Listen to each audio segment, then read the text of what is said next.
Kalau sholat kita bagus, maka amal yang lain juga dianggap bagus. Jadi yang pertama itu nilai adalah sholat.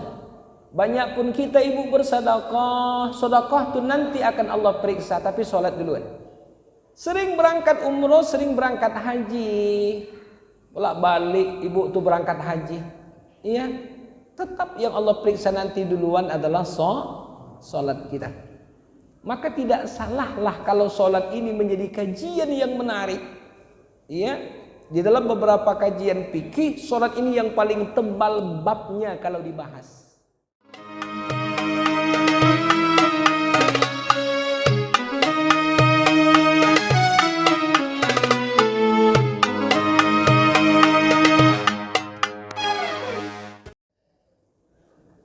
Assalamualaikum warahmatullahi wabarakatuh.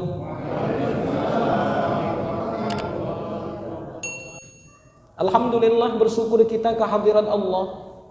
Pada malam hari yang berbahagia ini, Allah masih melimpahkan rahmat karunia nikmat yang banyak kepada kita. Allah masih memberikan kita nikmat umur yang panjang. Allah masih memberikan kita nikmat sehat. Allah masih memberikan kita nikmat sempat, keluangan waktu, dan yang paling kita syukuri, Allah masih memberikan nikmat iman yang ada dalam hati kita. Karena nikmat iman inilah kita dapat hadir di rumah Allah yang berbahagia ini. Bukan karena nikmat sehatnya kita nih hadir ibunda. Banyak orang yang jauh lebih sehat dari ibu, tapi tak datang malam ini. Ibu walaupun tak sehat datang karena nikmat iman yang Allah berikan. Salawat dan salam kita hadiahkan keharibaan ruh paduka yang mulia baginda Rasulullah Muhammad sallallahu alaihi wasallam. Mudah-mudahan salawat yang selalu kita bacakan siang malam kita amalkan pagi dan petang. Bahkan salawat selalu kita baca ketika nama Rasul disebutkan orang. Insya Allah disampaikan Allah kepada Rasulnya, dan dengan izin Allah kita mendapatkan syafaatnya di hari kemudian. Amin ya rabbal alamin. Ayahanda serta ibunda jemaah yang dirahmati dan dimuliakan Allah, hari ini kita akan lanjutkan kajian kita tentang kaifiyatus shalah. Ini barangkali kajian ini yang amat penting buat kita. Bagaimana sebenarnya tata cara sholat? Karena memang maddah kita ini, materi kita ini masalah fikih. Ya. Bagaimana sebenarnya tata cara sholat? Kita ambil kajian ini pertama kalau kitab hadisnya, kita ambil rujukannya hadis Subulus Salam karangan Imam Son'ani. Ya, dalam bab pertamanya menceritakan tentang kaifiyatus sholatun Nabi, bagaimana sholatnya Nabi kita Muhammad sallallahu alaihi wasallam. Insya Allah ayahanda serta ibunda kita akan bahas bagaimana sholatnya Rasulullah ini, sehingga nanti kita malam ini bisa tahu kenapa terjadi perbedaan pendapat tentang sholat itu. Karena memang kita mengenal banyaknya mazhab, banyaknya kajian-kajian yang sering disampaikan oleh ustadz-ustadz kita, sehingga hari ini insya Allah kita akan tahu perbedaan itu dan kita tidak saling salah menyalahkan. Nah, ini maunya kita kaji pada malam hari ini. Nah, kita tahu ayahanda serta ibunda kenapa sholat itu begitu penting. Dalam hadis Nabi, awwalu ma yuhasabu bihil abdu yaumal qiyamati as-shalah. Yang pertama nanti dihisab Allah di hari kiamat adalah sholat kita. Ini yang pertama. Kalau sholat kita bagus, maka amal yang lain juga dianggap bagus. Jadi yang pertama itu nilai adalah sholat. Banyak pun kita ibu bersedekah, sedekah itu nanti akan Allah periksa, tapi sholat duluan. Sering berangkat umroh, sering berangkat haji, bolak balik ibu tuh berangkat haji, iya, tetap yang Allah periksa nanti duluan adalah sholat kita. Maka tidak salahlah kalau sholat ini menjadi kajian yang menarik, iya. Di dalam beberapa kajian fikih, sholat ini yang paling tebal babnya kalau dibahas. Jadi kajian kita pada malam hari ini bagaimana sholatnya Nabi kita Muhammad Rasulullah sallallahu alaihi wasallam. Ayahanda serta ibunda jemaah yang dirahmati dan dimuliakan Allah. Yang pertama, kalau kita ambil kajian rukun sholat, ya, rukun sholat ini pelan-pelan kita sampaikan. Rukun sholat yang pertama itu adalah berdiri betul bagi orang yang sanggup, gitu Pak ya. Yang kedua, rukun sholat itu adalah mengucapkan takbiratul ihram. Nah, sebelum sampai pembahasan takbiratul ihram,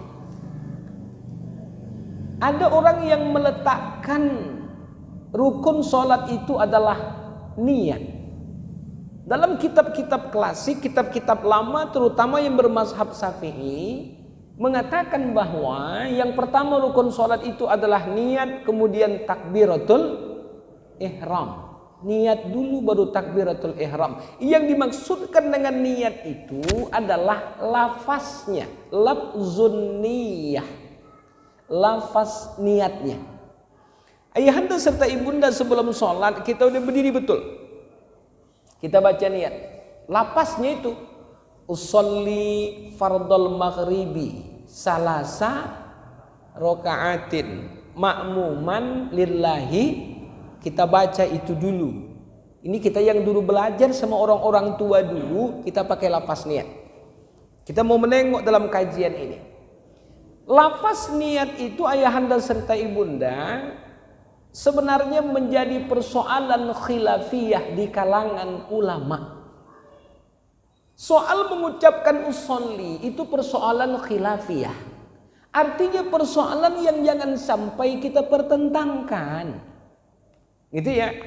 Jangan sampai kita pertentangkan.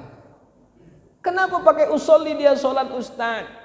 Aku tak pakai usolli, asal berdiri langsung dalam hatiku Allahu Akbar.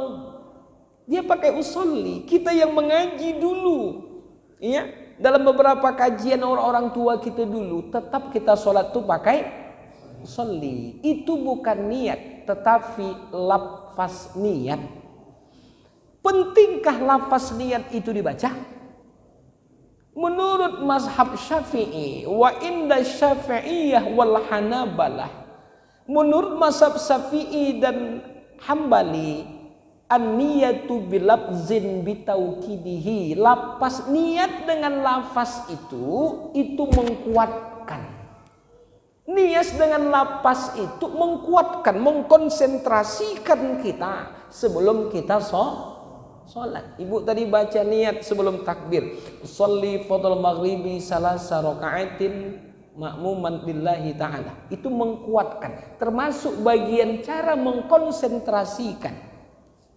Nah, tapi ibu niatnya pas pula. Usolli fardal maghribi salasa raka'atin. Aku pernah menengok anak remaja sholatnya seminggu sekali, maghrib. Ku dengar niatnya memang salah. Usolli fardal maghribi Salasa, Rabu, Kamis, Jumat, Sabtu, Minggu, Senin balik lillahi ta'ala. Sekali seminggu dia sholat. Kita niatnya pas. Nah, dalam mengucapkan niat ini, dalam mazhab Syafi'i ada 3 hal yang tak boleh kita tinggalkan ketika melafazkan niat. Ini bagi yang melafazkan niat. Bagi yang tidak, tak ada masalah. Nah, apa itu ayahanda serta ibunda? Yang pertama namanya qasad. Usolli, sengaja aku sholat, itu namanya qasad. Qasdun, maksud hati. Ini kalau ayah haji mengaji dulu, tua-tua dulu, nanti sama di madrasah, begini dulu ngaji ini. Usolli itu qasad, usolli itu qasad. Kemudian fardal maghribi, fardanya itu namanya disebut dengan fardiyah. Kalau sholat fardu maka disebut di awalnya fardu. Kalau sholat sunat, sunat. Usolli sunnatat duha, sunnatat duha. Jangan pula kita baca usolli fardud duha, jangan. Karena bukan sholat fardu. Itu namanya fardiyah. Jadi pertama qasad, yang kedua fardiyah, yang ketiga namanya ta'yin. Apa ta'yin? Menetapkan, menjelaskan sholat apa yang kita kerjakan. Usolli qasad, fardhu fardiyahnya. Maghribi, sengaja aku sholat maghrib. Maghribi maghrib. Usolli fardal isya, sholat isya. Usolli fardal Isya nama sholatnya itu maghrib, isya, subuh, sholat apapun itu namanya ta'yin. Jadi 3 ini dibacalah dalam lafaz niat. Kalau yang lainnya adaan mustaqbilal kiblati itu tidak ada persoalan. Paham ya? Paham Ibu? Yang penting 3 itu harus ada dalam lafaz niat bagi yang memakai lafaz niat. Usolli fardal maghribi salasa rakaatin. Adaan mustaqbilal kiblati itu tidak menjadi pembahasan. Cuman itulah dia. Ini bagi yang melafazkan niat, bagi yang niatnya dilafazkan. Nah, banyak pendapat para ulama yang lain berbeda dengan konsep ini. Ada yang tidak melafazkan niat, tidak ada pakai usolli, tidak jadi masalah. Jangan menjadi pertentangan antara yang pakai usolli dengan yang tidak pakai usolli. Tak ada masalah.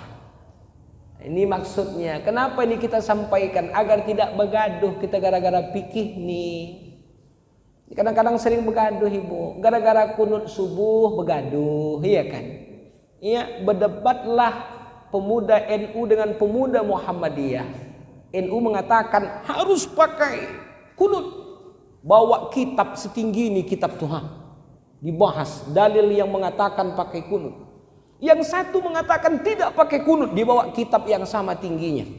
Berdebat dari jam 8 malam sampai jam 3 malam. Kecapean berdebat gara-gara kunut, dua-duanya ketiduran. Akhir tak sholat subuh dua-duanya. Terus akan kunut, sholat subuh pun tidak terus. Nah, kita tak mau itu terjadi di masyarakat kita. Oleh karenanya ayahanda serta ibunda balik lagi. Jadi lapas niat itu sekedar mengkuatkan konsentrasi kita. Nah, ayahanda serta ibunda berniat. Kita bawa kitabnya ini ya. Sholli fardal maghribi salasa rakaatin ma'muman lillahi ta'ala. Lafaz niat. Kita ulang balik. Namanya lafaz niat. Maka kemudian angkatlah takbiratul ihram. Allahu akbar. Takbiratul ihram ini banyak pembahasan fikihnya. Ya, yang pertama. Nah, ini masalah takbir pula, Pak. Takbiratul ihram ayahanda serta ibunda menurut mazhab Syafi'i dibuatlah di situ takbiratul ihram biniyatin. Di dalam takbiratul ihram itu ada niat yang sebenarnya. Kita ulang balik. Di dalam takbiratul ihram itu ada niat yang dilintaskan di dalam hati. Tapi yang pertama tadi udah Ustadz, itu namanya lafaz nih niat. Niat yang sebenarnya an-niyatu mahalluha fil qalbi. Niat sebenarnya itu yang ada di dalam hati. Kapan niat itu dibaca? Indat takbiratul ihram, ketika takbiratul, situlah dimasukkan niat tuh. Jadi kita mengangkat takbiratul ihram, situ diniatkan. Allah, niatkan, lintaskan dalam hati. Sengaja kau sholat maghrib 3 rakaat karena Allah Ta'ala. Nah, disinilah sebenarnya menarik kita bahas. Kenapa menarik? Ini yang disebut dengan rukun qalbi ketika sholat. Ayahanda serta ibunda mohon maaf. Tidak bisa kita tuh sholat dari awal sampai akhir tuh ingat Allah. Paling tidak ketika kita memulai takbiratul ihram tuh kita udah mengingat Allah Subhanahu wa taala, pertahankan itu sampai kita selesai sholat. Kita kan pernah sering ngaji Bu, pernah kita sampaikan dulu. Kan kadang sholat nih kentah mana-mana pikiran awak. Mak-mak lagi paling repot udah sholat. Allahu akbar. Dipikir ya udah hafal anakku masak siang ini, dipikir udah. Ya Allah, ada pula daging sisa kurban semalam, mesti daging kurban semalam. Cocoknya kurendang aja lah udah. Allahu akbar. Terus saja bercakap nih. Iya. Rendang pula tak bisa pula bapak makan rendang. Ya Allah, naik pula kolesterolnya nanti. Allahu akbar. Ku sambal aja lah. Tapi cabai belum beli. Sami Allahu liman hamidah. Allahu akbar. Bagus sop aja lah. Berkuah dia makan nih. Tapi semalam udah makan sop. Nanti belenger pula bapak sih makan sop aja. Allahu akbar. Aku kelio aja bagusan. Tapi tak ada bumbu kelio, udah habis kemarin tuh di kulkas. Allahu akbar naik udah. Rakaat berapa yang sembahyang nih udah? Nah ini. Jadi kita tidak ada menjamin bisa ingat waktu sholat itu terus. Minimal rukun qauli yang pertama letakkan pada waktu takbiratul ihram. Allahu Akbar.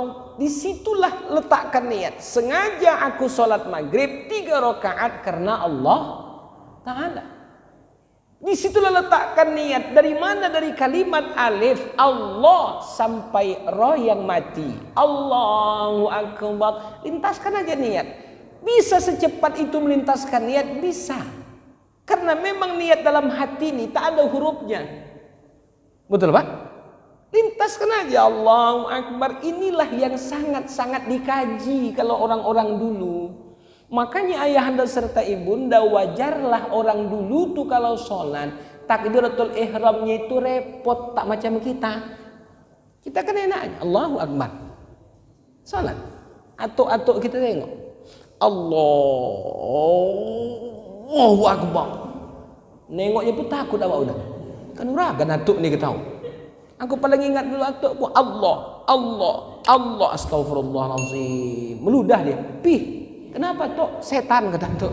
Bilang setan, muka awak tengoknya ya kan. Allah tak masuk juga. Allah.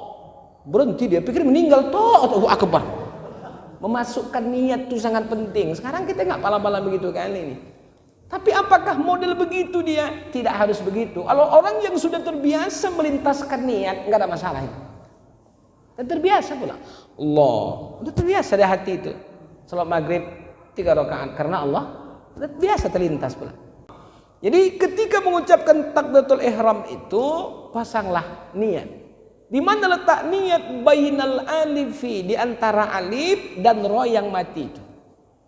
Situlah meletakkan niat bagi kita yang memang tadi berniat di awal, itulah niat yang sebenarnya. Yang tadi lafaz niat yang juga kita pakai untuk mengkuatkan. Nah, ayahanda serta ibunda jemaah yang dirahmati dan dimuliakan Allah, pelan-pelan ya kita bahas. Menurut fikih mazhab Syafi'i, yajibu bitakbir hatta yusma'a sautahu ala nafsihi, li'annahu ruknun qauliyatun. Mengucapkan takbiratul ihram itu minimal kedengaran oleh kuping orang yang sholat tuh. Jadi jangan sholat ibu bapak kalau takbir pun tak kedengaran suara kita. Begitu aja. Sholat, iya. Kalimat takbir itu harus kedengaran. Minimal kita aja mendengarnya. Makanya ada hadis. Ketika Nabi kita Muhammad Rasulullah sholat, Nabi itu mengucapkan takbiratul ihram sehingga dengar orang yang ada di belakangnya. Jadi kalaupun sholat sendirian, tetap takbiratul ihram itu suara dikuatkan. Walaupun pada sholat yang tidak dizaharkan, sholat zuhur bapak, Allahu Akbar, harus kedengaran. Minimal kuping kita sendiri. Gimana Pak kira-kira? Itulah dia. Tapi sholat yang dikecikkan nih Ustaz, zuhur asar pula, kecikkan boleh? Tidak. Takbiratul ihram dizaharkan suaranya, walaupun harus kita sendiri yang mendengarkannya. Tapi jelas tak boleh pula sengaja ke kuping orang, itu tak boleh pula Pak. Kuping waktu semayang Allahu Akbar itu tak boleh pula itu. Ini standar kedengaran bunyi takbiratul ihram ketika kita melaksanakan sholat. Ya, ini baru bahas takbiratul ihram saja nih. Nah kemudian membaca takbiratul ihram itu biharkaini, ya, ini menarik kita bahas. Ketika ayahanda dan ibunda sholat, kita takbiratul ihram itu tidak boleh lebih dari Allahu Akbar. Allahnya itu nggak boleh lewat dari 2 harakat. Mana kira-kira? Tak boleh kepanjangan. Tak boleh lewat dari 2 harakat sesuai dengan bacaannya Allahu Akbar, sebatas itulah yang boleh. Mentang-mentang dia ahli lagu, buka pembukaan sholat panjang Pak, Allahu Akbar. Nah ini waktu belakang macam mana ngonang nih kata Pak. Iya, 2 harakat itu yang batasan bolehnya. 2 harkat. Makanya nanti kalau kita bahas-bahas balik, yang dipanjangkan takbiratul ihram itu lebih 2 harkat, itu pada tempat yang lain. Pada kapan? Ketika kita sujud, boleh panjang dikit lah. Apalagi ketika duduk antara sujud yang kedua untuk naik rakaat yang berikutnya. Tapi gitu pun orang-orang tua dulu tak mau juga dia pala manjangkan itu. Tengok solat di Mekah, di Madinah, sikit aja, Allahu Akbar. Kita ni kebanyakan lagu, Allahu Akbar. Orang azan ni itu solat kata orang. Memanjangkan kelebihan tu ternyata tidak dianjurkan. Cuma nampak kira-kira. Nah, ayahanda serta ibunda jemaah yang dirahmati dan dimuliakan Allah. Nah, ketika mengucapkan takbiratul ihram tidak boleh 2 harkat, tidak boleh melebihi 2 harkat. Nah, kemudian ketika mengucapkan takbiratul ihram, yarfa'ul yadain, mengangkat tangan ketika takbiratul ihram. Cemana mengangkat tangan ketika takbiratul ihram? Banyak riwayat-riwayat.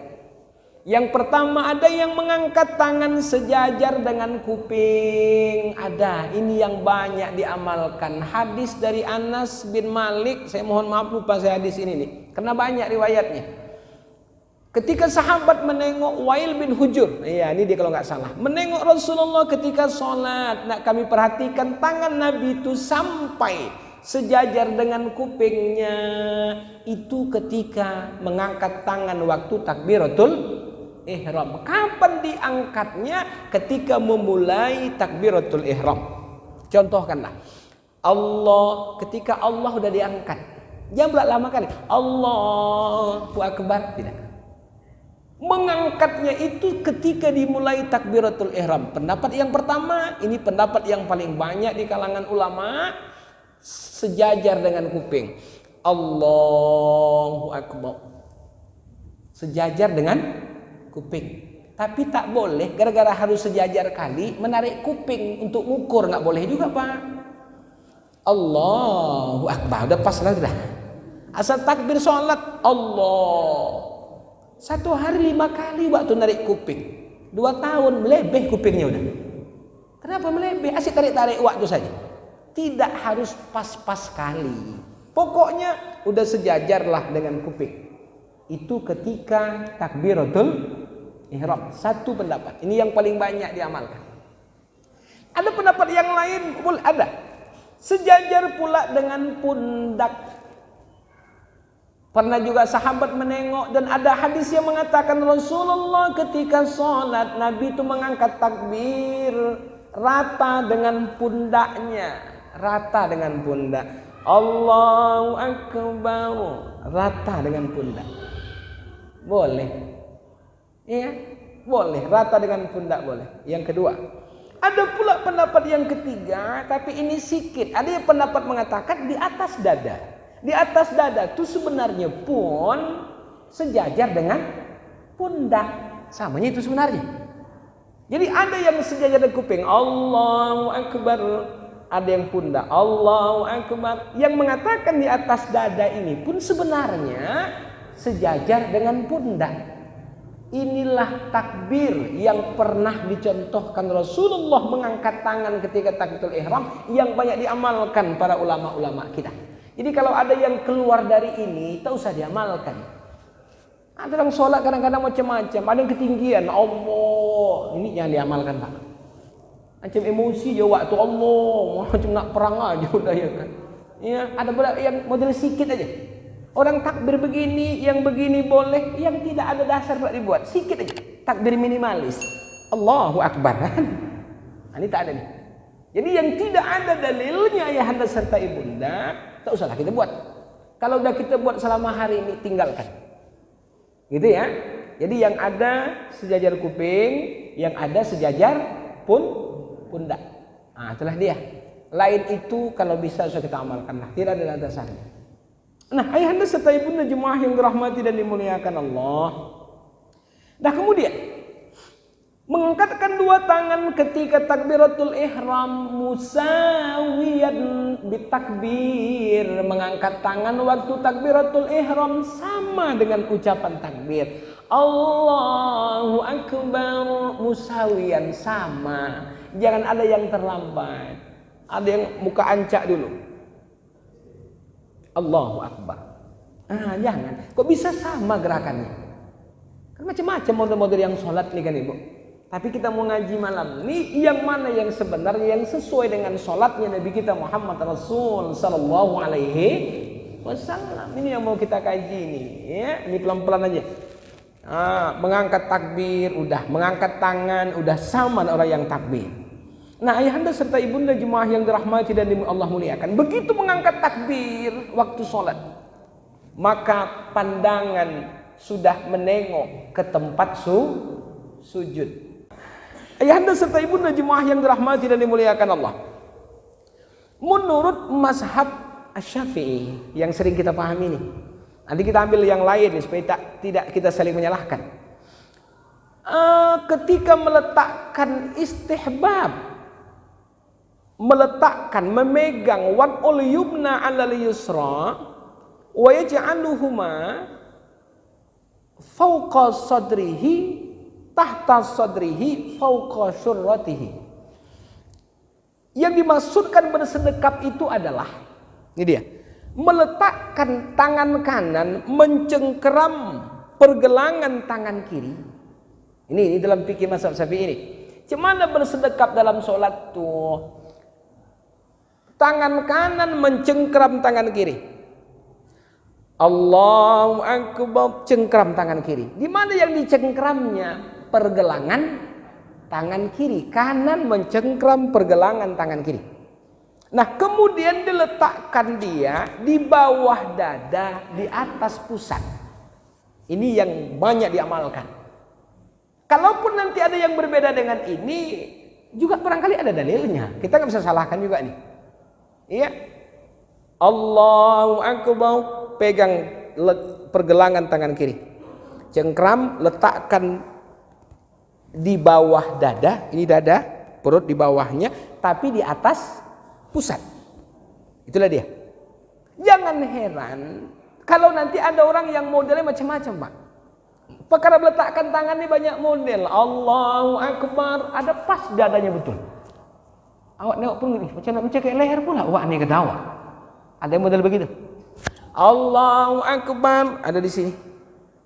Ada yang paling enak di bawah pusat. Allahu akbar, apa-apa coba nih ketawa pula lah. Memang itu ada. Nah, ini maksud agar kita tidak saling menyalahkan nih. Ya. Yang dalam kajian mazhab Syafi'i diceritakan, bahkan yang paling menarik lagi, cemana meletakkan tangan itu ditambah oleh Imam Al-Ghazali dalam kitab Ihya Ulumuddin-nya, bahwa yang dimaksud bersedekap itu adalah, ini dia, tangan kanan memegang pergelangan tangan kiri, diletakkan di bawah dada di atas pusat, merenggangkan jari telunjuk dan jari manis. Contoh begini, Allahu akbar, pegang ini, tarik kemari, ini direnggangkan. Gila posisi tangan tuh. Ini dalam mazhab Syafi'i ditulis oleh Imam Al-Ghazali dalam kitab Ihya, menyempurnakan pada Nawawi. Allahu akbar, begini pun tidak bisa. Direnggangkan lagi ini. Kalau nanti kita menengok fotonya sholat orang-orang NU di dalam kitab-kitab NU itu begini gambarnya. Nah, ini dia. Gini nih. Nah, ini dia. Direnggangkan dia. Merenggangkan jari telunjuk dengan jari tengah. Allahu akbar. Ini dia. Direnggangkan ini sampai begini. Ini posisinya. Kalau kita tengok gambarnya begini lepas nih. Ini menurut mazhab Syafi'i yang kita amal. Jangan pula yang lain pemahaman. Berarti peace lah Ustaz. Berarti ini 2 istri. Ini 3 periode usah bahas itu. Ini mengaji fikih kita pula, ya kan? Pokoknya begitulah posisi tangannya udah. Ini berpas yang kita bahas. Tangan kanan memegang pergelangan tangan kiri, kemudian diletakkan, direnggangkan yang satu jari telunjuk sama jari tengahnya. Kalau kita nengok foto-foto sholatnya dalam fikih-fikih orang NU, pas begitu gambarnya. Yang mereka amalkan, yang kita amalkan juga sama. Pendapat Imam Nawawi kemudian disempurnakan oleh Imam Al-Ghazali dalam kitab Ihya Ulumuddin. Nah, banyak model sholat nih kita ceritakan tadi. Untuk yang begini saja, mencengkram ini saja, banyak pendapat. Ada yang meletakkan tangan itu di lengan, ada meletakkan hampir ke pangkal lengan. Yang tidak dibolehkan meletakkan tangan di sikut. Allahu Akbar, begini dia. Kenapa begini tak dibolehkan? Pertama, ya mungkin kalau kita kaji-kaji ya, mungkin ada kemiripan dengan cara penyembahan agama-agama tertentu. Sementara agama kita Islam ini sangat menjauhkan tasyabuh, menjauhkan kemiripan dengan agama-agama tertentu. Ketika kemarin ibunda puasa 10 Muharram, ketika Nabi kita Muhammad Rasulullah menyuruh sahabat puasa 10 Muharram, kenapa? 10 Muharram itu adalah hari ketika Allah membebaskan para nabinya. Ada puasa kan kemarin? 10 Muharram. Ketika Nabi sampai ke Madinah, apa kata Rasulullah? Melapor sahabat, ya Rasul, orang-orang Yahudi puasa juga 10 Muharram. Kata Nabi, andai kata aku hidup tahun depan, maka akan berpuasa pada 9-nya juga. Maka orang banyak mengamal 10 Muharram itu yauman qablahu wa yauman ba'dahu. Satu hari sebelum, satu hari sangat untuk menjaga kemiripan itulah. 10 Muharram kita berpuasa, melapor sahabat, orang Yahudi puasa ya Rasulullah. Karena 10 Muharram itu pula kemarin kan ibu amalkan apa itu? Apa alasannya? Ketika orang-orang yang berpuasa 10 Muharram itu adalah orang-orang yang ketika dia melaksanakan perintah Allah, hari itulah Allah membebaskan para nabinya. Selamat Ibrahim dibakar dari api 10 Muharram. Orang Yahudi juga meyakini Ibrahim sebagai nabi. Ketika Allah menyelamatkan Nabi Musa ke jalan Fir'aun, Bani Israel juga meyakini itu. Itulah dia. Maka biasanya mohon maaf nih, 10 Muharram itu Pak, kalau tempat kami tidak hanya puasa tuh. Apalagi membebaskan orang dari kesusahan. Ibu, kenapa Ustaz? Utang ibu berapa sama aku? Ada Ustaz, utangku sama Ustaz, tapi tak bisa aku bayar Ustaz, belum ada duitku. Aku bukan minta duit. Ini 10 Muharram, utang ibu ku bebaskan. Ibu satu nanya, utang aku Ustaz, ibu banyak, tak bisa, ibu ini sedikit. Itulah dia. Maka puasa itu. Nabi mengelakkan tasabuh, termasuk dengan yang tadi nih. Itulah dia. Oleh karenanya ayahanda serta ibunda jemaah yang dirahmati dan dimuliakan Allah. Nih agak monoton kaji kita hari ini memang, tapi nggak apa-apa lah. Yang penting dapat kita poin-poin penting. Jadi dengan cara takbir saja, udah masuk ya. Bagaimana caranya? Meletakkan tangan bagaimana caranya? Ini hal-hal yang kecil nih, yang mungkin selama hari nggak pernah kita perhatikan. Pokoknya Allahu Akbar, pegang tangan Ustaz. Penting tak tangan orang, awak pegang Allahu Akbar itu tak boleh, tak begitu kaji kita. Cara megang tangan itu pun ada aturan mainnya. Kita tahu berbagai macam cara agar kita nggak nyalahkan cara orang lain. Mudah-mudahan insyaallah yang kita kaji ini manfaat buat kita. Kupikir bisa selesai tadi, ternyata hanya 3 aja.